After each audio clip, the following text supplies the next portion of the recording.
So I mentioned that to you via email. I wanted to maybe start a show or on Black's Law Dictionery, just going through a few of the words, just sort of explaining and do a show on it.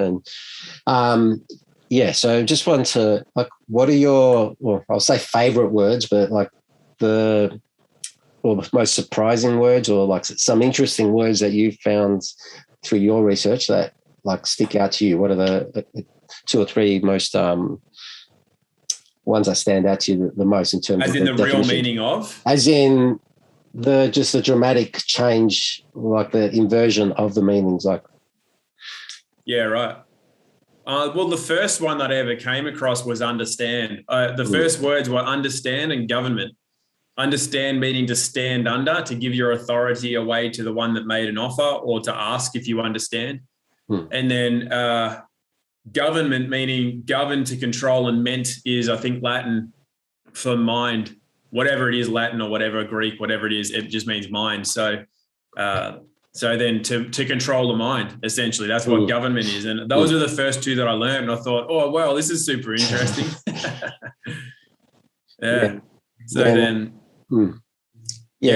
guess ones that I've used to my benefit then are consent and perform. These are just legal terms that relate to commerce. So I'm just trying to think of one that's been very empowering to use. I don't think one off the top of my head. It's just ones to avoid usually. Yeah, have you got any? Let me just do a quick search. I'm going to have a look in it. Have you got any that you found that you really like? Obviously there's the person and the people, like that's just the general standard one. That's like, what is a person? Yeah. What are people? And like hue man, what is hue? It's like, there's a color of man, or also means monster in some definitions. So it's almost like, I almost think that's a artificial intelligence definition. I mean, I haven't really looked too much into it, but just understand, like, especially the last few weeks, like it seems that everyone is talking about understand. I don't stand under you. And I've heard that not just through our circles, through other circles, and through just talking to people. It's like, the policeman said, "Oh, do you understand?" It's like, no, I don't understand. No, and I was watching, halfway through the one you did with Zev, where you were like, I comprehend, I don't understand. That just seems to be in the ether at the moment. A lot of people are grabbing onto that one. Yeah.